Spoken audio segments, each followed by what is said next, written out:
Here's the question. Does white noise actually help you fall asleep, or is it just masking a problem?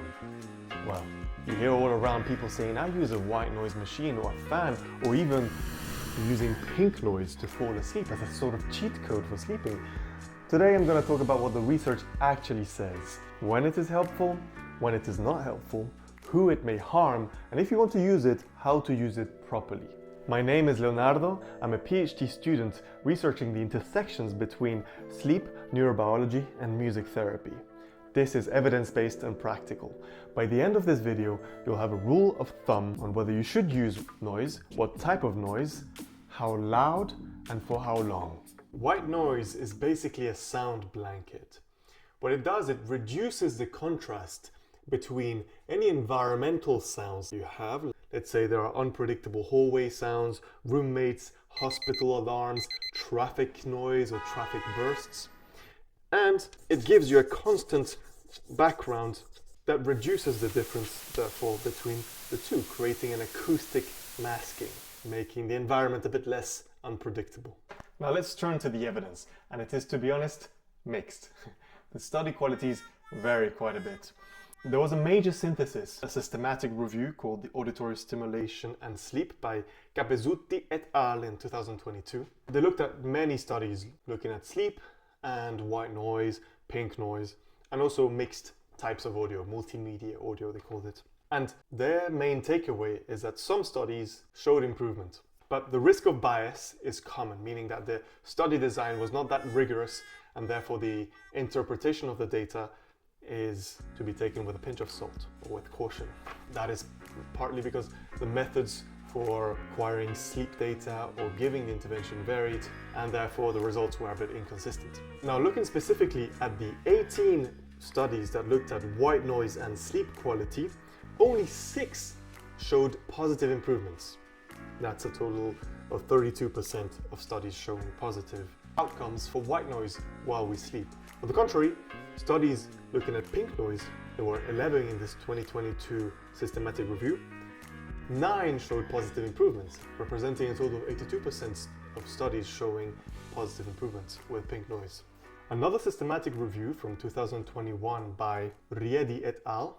Demonstrated that studies differed in a few different qualities.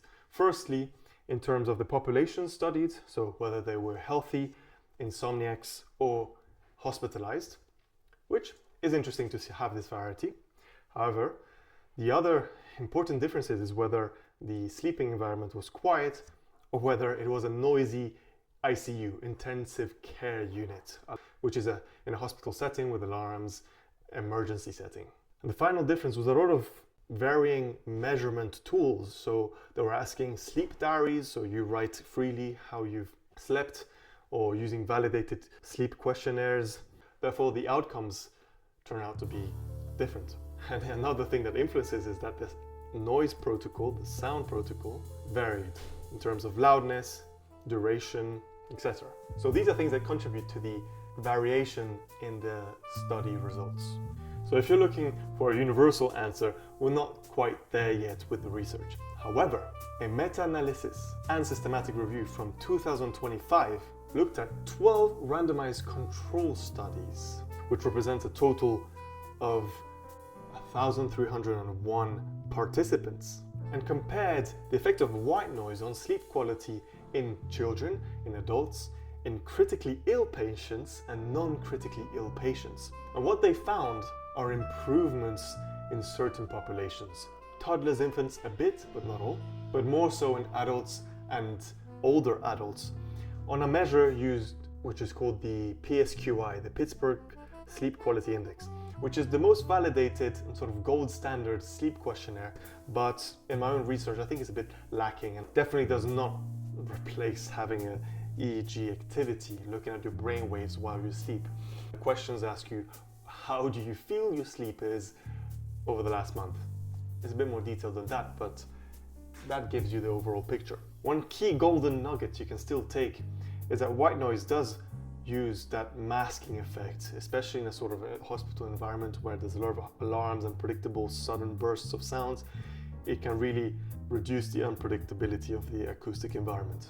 Here's a research that amplifies this masking effect. There was a study in 2021 by Eben et al. That looked at the benefits of white noise and sleep quality in New York City. What they found is that individuals who reported the most benefit were those who reported also the highest environmental sudden noise sparks throughout the night, going with this masking effect whereby you reduce the unpredictability of your environmental acoustic space. Now, you may have heard on social media a lot of talk about brown and pink noise being calmer for sleeping and where white noise is actually a bit harsher. And in a sense, they're not too wrong about that, because my understanding of the sleep audio research is that there's a need for lower frequency emphasis, so reducing high frequencies. And pink noise and brown noise have this sort of pattern. Brown noise even more, so where high frequencies are here, that kind of sound, and low frequencies are here, that kind of sound. Whereas white noise is constant. So intuitively, that makes sense. However, there's a study that actually compared all of these, pink noise, brown noise, and white noise, measuring pupillometry. So does your eyes show signs of arousal or stress or not? So they were trying to see if it did calm. And this study from 2025 by Erfanian et al. Found no significant changes between those different types of noise in terms of the pupil size. So there are a few things to take into consideration here. First, obviously, they had their eyes open, so they were awake. It wasn't about sleeping here in this case. Secondly, brown and pink noise are completely understudied. Let me show you here. I'm happy to share the specific studies that I mentioned here, but pink noise, so far, there are only 19 studies roughly. Brown noise, 0, and 1 looking at how children got on with a tooth dental procedure, and another one asking participants to rate how pleasant are these different types of noise, brown, pink, or white. But the purpose was not for sleeping. And they actually said brown was a bit more pleasant. So it's up to you to make that decision so far. Green noise, you may not have heard that one yet, but green noise is an attempt to create this sort of noise environment that's obviously constant, but that mimics a natural, like nature soundscape. You can check out my sleep playlists using noise for sleeping that I think are good. One of the green noise playlists actually combines both what they call green noise and sounds of nature. But I think you have to be careful. It might not work for you instantly, because here we go into the amount of studies that have looked into nature sounds for sleeping and calming, rain, ocean, forest. And so far there are only 5 controlled studies, so they're comparing for sleeping and 4 at least for calming. The other point on that, it's best to stay in the same natural soundscape. So if it's raining, it's better for it to be raining. But if it's a general purpose playlist, you might, change between ocean, raining, and, other forest landscapes without it disturbing you. But I think these are little details that are super important for sleep audio, which you will be learning about in more detail when you subscribe, like, comment your questions. So if you want to pick a color, do it based on comfort. So far, not based on science. Now I want to bring the attention to how it can be harmful. There was a study looking at pink noise during the night, and it actually fragmented the sleep architecture. So you might know that our sleep is not only one state, it's about at least 5 different states. You go light sleep, deep sleep, and then REM sleep, where you have your eyes closed still, you don't move that much, but you're actually moving more than in deep sleep.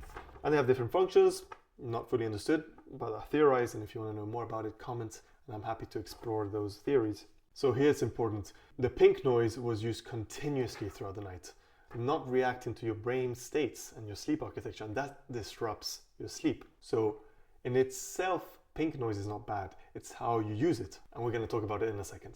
Now I want to bring to you another cautious tale about white noise and noise in general for sleeping. There are so far 2 studies in 2024 and one in 2026 that actually look at prolonged use of white noise and how it actually affects your sleep. You start to become dependent on noise in order to fall asleep. And that's not good. You don't want to be dependent on stuff. Also, a lot of white noise products out there do not have any safety guidelines because they haven't been tested out that much. And here's one of them, dependency, but also can be too loud, which disrupts your sleep quality and can affect your ear health. So here I'm going to give you 5 evidence-based recommendations on how to use and if to use white noise or any noise. First, it's about masking, and don't do it for too long. We'll go into that in a second. That's for the second one. So if your bedroom is already quiet, white noise or any noise might offer little benefits. And this goes in line with the more mixed evidence of the studies we've been discussing. But if your sleep is being affected by sudden bursts in your environment, your acoustic environment has a lot of unpredictability, that's where you can benefit from using noise.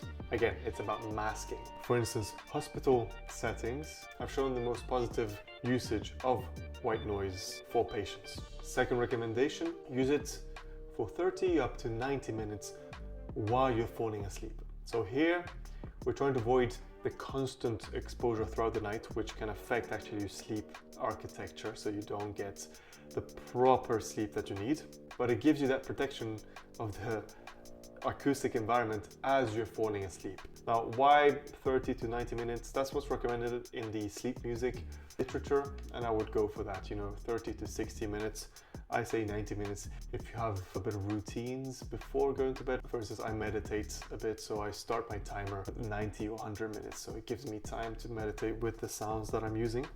Number 3, the volume should be barely loud. Easy way to think about it has to be comfortably low. You have to hear it, but it shouldn't be loud.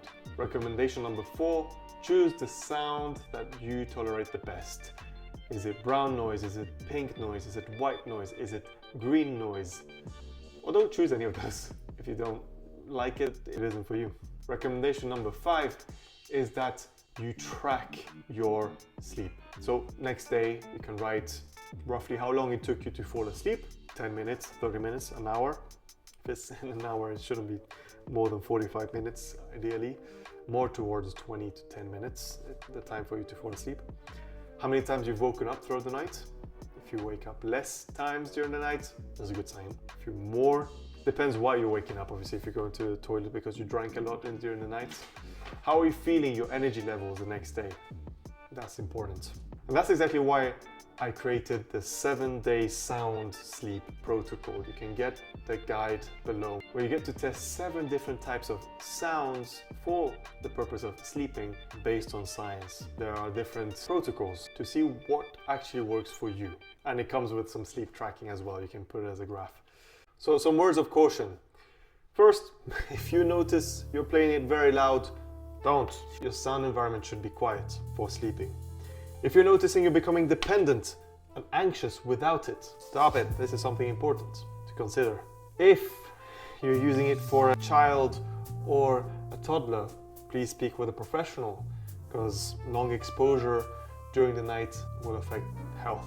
And finally, if you have other sleep problems and the sound, the white noise specifically, is not helping with rumination in bed, stress, so it's not calming you and relaxing you in bed, sleep timings or caffeine timings, light exposure, these are other sleep problems that white noise might not be helping you. And if you notice it's not helping you, well, you have to address it with another method.